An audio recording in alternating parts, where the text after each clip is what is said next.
The girl who built a chicken farm fortune in 1961 America. In 1961, a young woman had nothing. No money, no connections, no safety net.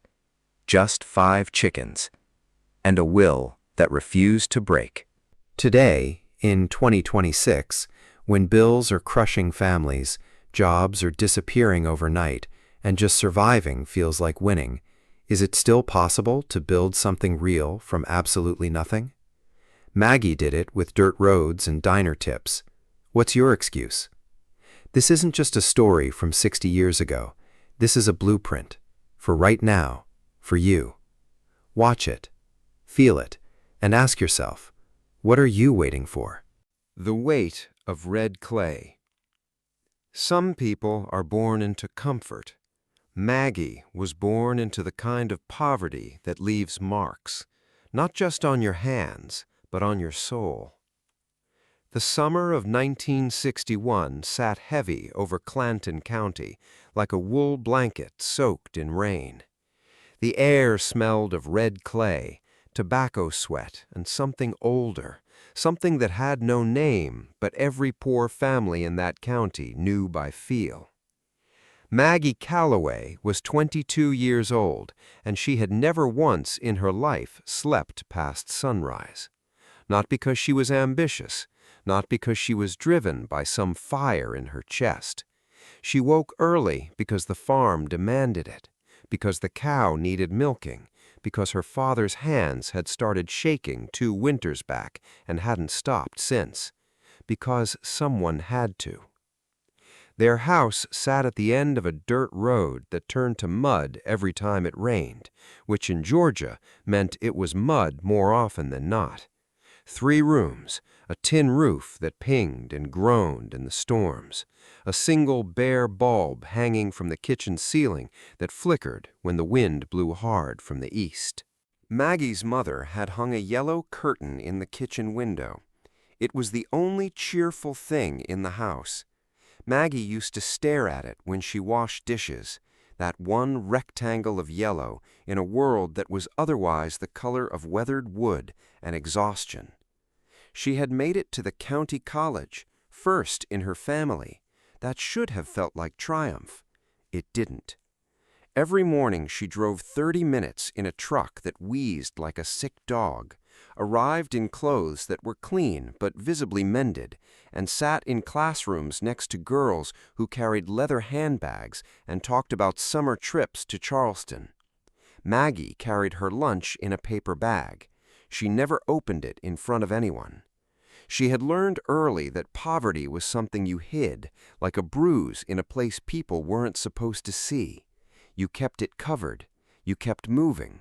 You smiled when you needed to, and stayed quiet the rest of the time. But the silence was getting heavier now, and something inside Maggie, something she hadn't yet found a name for, was about to break. There are moments in a family's life when the truth of how bad things really are can no longer be hidden, not from neighbors, not from God, and not from a 22-year-old girl who already knows too much. It was a Tuesday in October when Maggie found the notices. She hadn't been looking for them. She'd gone into her father's bedroom to fetch his work boots. He'd asked her to oil the leather before the cold set in, and there they were, spread across the top of his dresser like a bad hand of cards. 3 envelopes, official-looking, the kind with county seals and typed letters and language designed to sound polite while delivering devastation. The bank was calling in what was owed on the land. Maggie stood there in the half-dark of her father's room, holding those papers, and felt the floor shift beneath her feet, not literally, but in the way that happens when the thing you thought was solid turns out to have been hollow all along.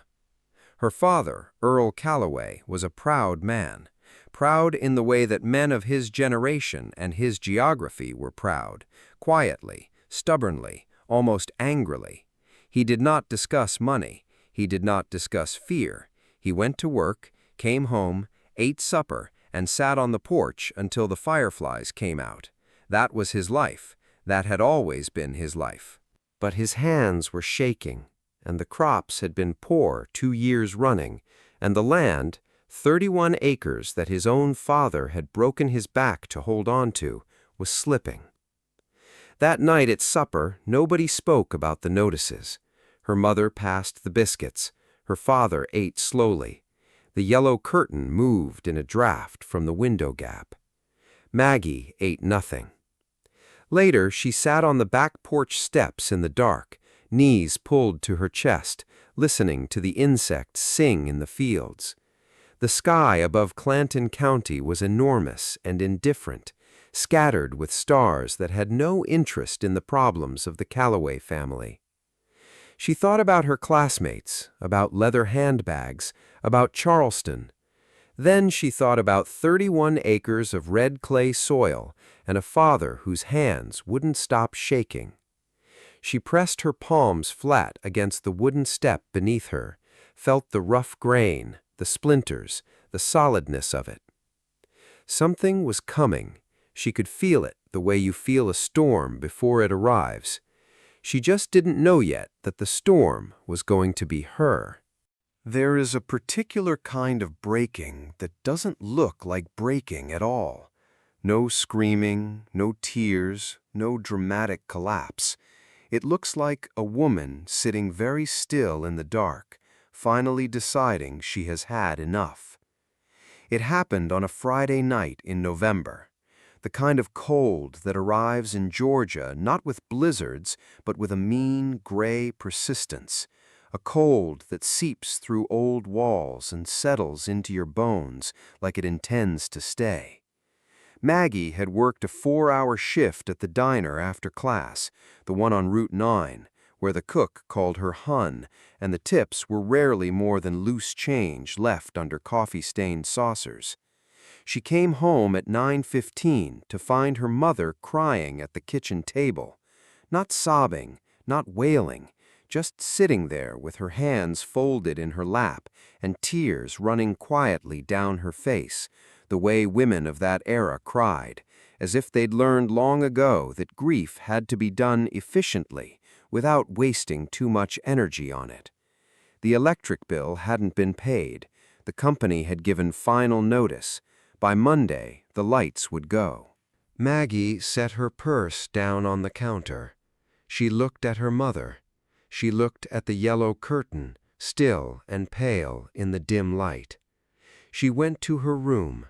She sat on the edge of her narrow bed and stared at the wall. In her chest was something she could only describe later, years later, when she had the words for it, as a door closing. Not slamming, just closing, quietly, firmly, with a soft and final click. She was done waiting for things to get better on their own.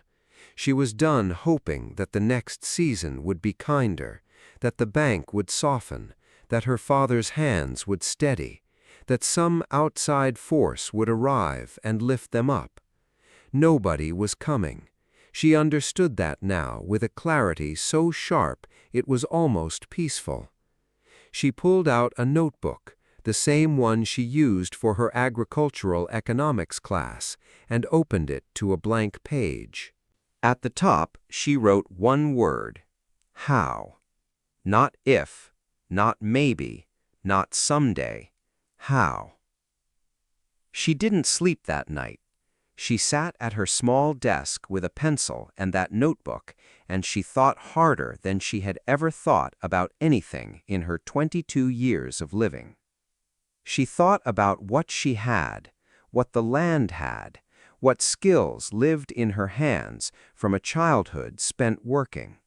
By the time the gray Georgia dawn crept through her window, she had covered 3 pages, and at the bottom of the 3rd page, circled twice in pencil, were 2 words that would change everything: chicken farming.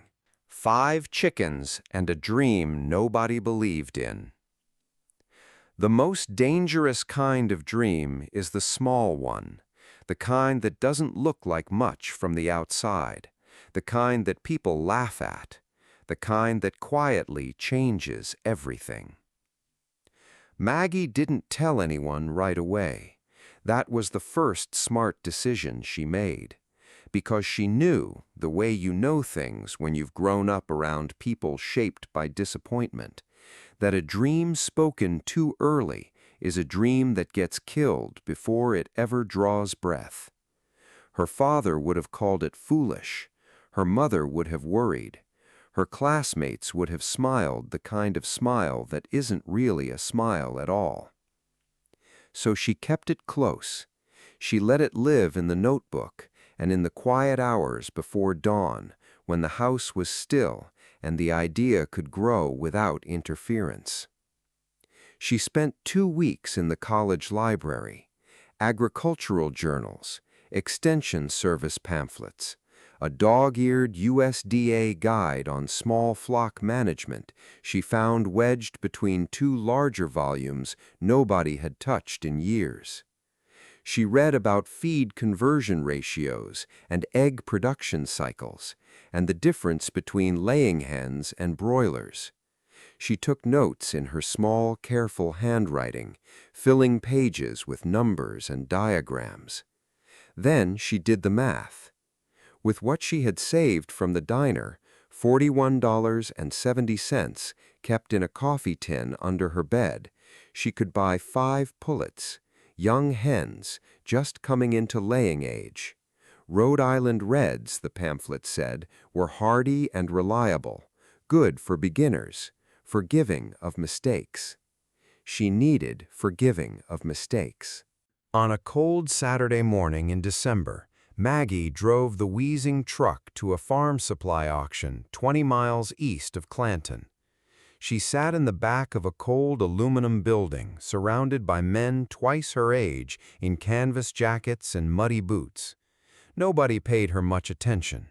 A young woman at a livestock auction in 1961 rural Georgia was either invisible or an oddity. Maggie chose invisible. She bought 5 Rhode Island Red pullets for $6.20 apiece. She drove home with them in a wooden crate in the truck bed, listening to them shift and murmur behind her. Her father was on the porch when she pulled up. He looked at the crate. He looked at Maggie. He said nothing for a long moment. "What are you planning to do with those?" he finally asked. "Sell eggs," she said simply. He made a sound, not quite a laugh, not quite a sigh, something in between. He went inside. Maggie carried the crate to the old lean-to shed behind the barn. She had spent the previous weekend cleaning it out, patching the gaps in the walls with scrap wood, laying fresh straw. She had built 3 nesting boxes from salvaged lumber, each nail driven with the focused precision of someone who cannot afford to waste materials. She set the 5 hens loose in their new space. They blinked at her with their small amber eyes. She blinked back. "All right," she said quietly, to herself as much as to them. "Let's see what we can do." It was December 14th, 1961. In 3 weeks, those 5 hens would lay their first eggs. But first, everything would have to go wrong. The first taste of failure. Nobody tells you that the beginning of something real looks almost identical to the beginning of something that will break your heart. The work feels the same. The hope feels the same. Only the ending is different. And you won't know which one you're living until it arrives. The first week went quietly. Maggie rose at 5 a.m. every morning, before her father, before the sun. She mixed the feed she'd measured carefully the night before, a precise combination of laying mash and cracked corn she'd read about in the extension pamphlet, and carried it to the lean-to in the gray pre-dawn cold. She checked the water. She checked the straw. She checked the hens with the focused attention of someone who understood that these 5 birds represented everything she had. She named them. She knew she shouldn't. Every farming manual she'd read said not to name livestock. It complicated things. But she named them anyway. Clara, Ruth, Bessie, June, and the smallest one, a compact little hen with a crooked tail feather that Maggie called Pearl. By the end of the second week, she had 4 eggs. 4 eggs in 14 days from 5 hens was not good. The pamphlet had promised much more. She told herself they were still adjusting. New environment. Winter light was shorter. She told herself to be patient. Then the cold hit. Not the mild Georgia cold she'd been managing. A genuine freeze. Temperatures dropping into the low 20s for 5 consecutive nights. The kind of weather that Clanton County saw maybe once a decade. The lean-to, despite her careful patching, was not built for this.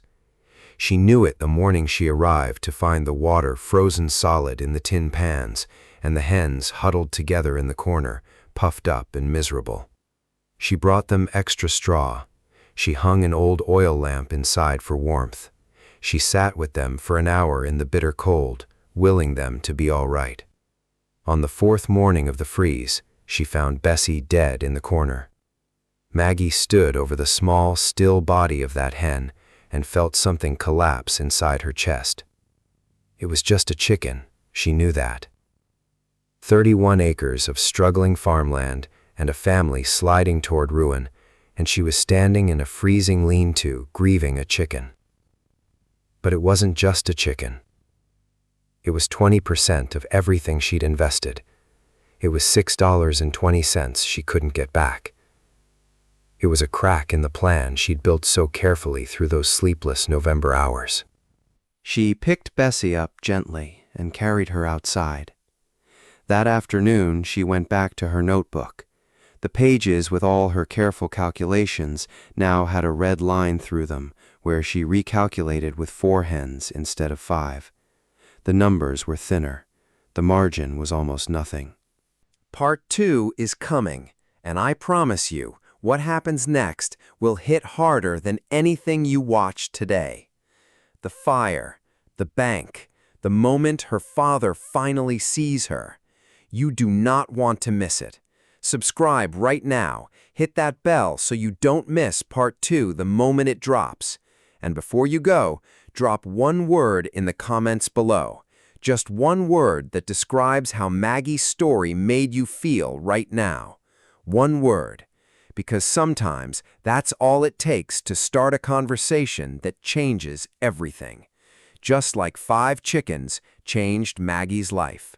We'll see you in Part 2.